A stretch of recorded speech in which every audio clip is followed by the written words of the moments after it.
কালীগঞ্জ উপনির্বাচনে ভোট গণনা চলাকালীন তৃণমূলের মিছিল থেকে বোমা ছোড়ার অভিযোগ ওঠে। সেই বোমার আঘাতে মৃত্যু হয় পলাশীর মোলান্দি গ্রামের নাবালিকা তামান্না খাতুনের। তার প্রতিবাদে বহরমপুরে বুধ সন্ধ্যায় মোমবাতি মিছিলের আয়োজন করে বহরমপুর টাউন ও ব্লক কংগ্রেস।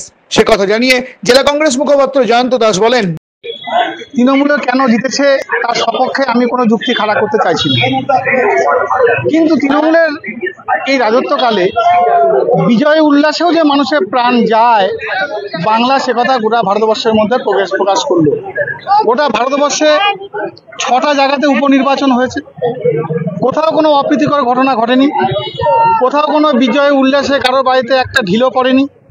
অথচ আমরা বাংলায় দেখলাম যে কারোর বাড়িতে সমস্ত এলাকা ছাড়া করা হচ্ছে।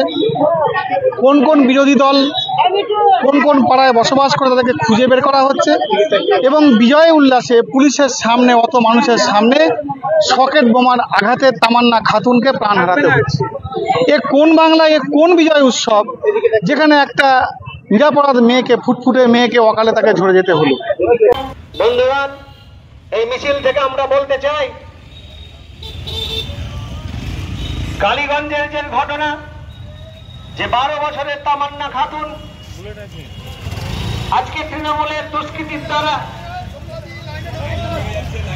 আজকে এবং এই কাজের সঙ্গে যারা জড়িত তাদের তদন্ত করে উপযুক্ত শাস্তি দাবি রাখছি। আমাদের বলতে চাই, আমাদের আবেদন,